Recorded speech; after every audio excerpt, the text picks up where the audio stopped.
Dobro večer i dobrodošli u Dno dna. Večeras smo s vama ovdje mi. Možda zaostajemo za drugim europskim zemljama u mnogim stvarima, ali ne i u konzumaciji alkoholnih pića. Pogledajmo statistike. Prema podacima istraživanja među maloljetnicima, učestalost konzumacije alkohola u snažnom je porastu. Tako je. Kako se vi osjećate iznutra?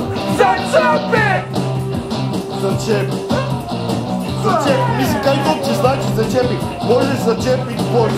Ne može začepit osobu. Ovdje su onako... Da ti ja kažem kako se ja sada osjećam, je? Grickao bih ti ugo. Kažem, grickao bih ti ugo. Grickao bih ti uho, je? Mama! Strategija prva. Vikanje iz nemoći. Strategija druga.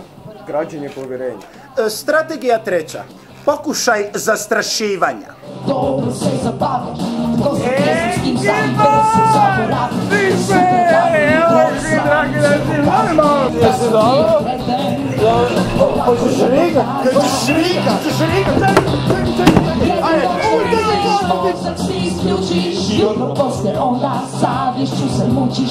Razmišljaš o svemu, ali ti nije jasno kad do toga dođe. Zakajanje je kasno. Zakajanje je kasno. Teta Nevenka, odite u kasno. Zakajanje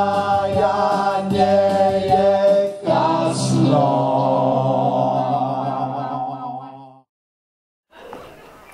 Savjet. Pozovite hitnu pomoć i svakako ostanite uz osobu dok hitna pomoć ne dođe. Okrenite osobu na bok kako ne bi došlo do gušenja u vlastitoj povrćotini. Pamet u glavu.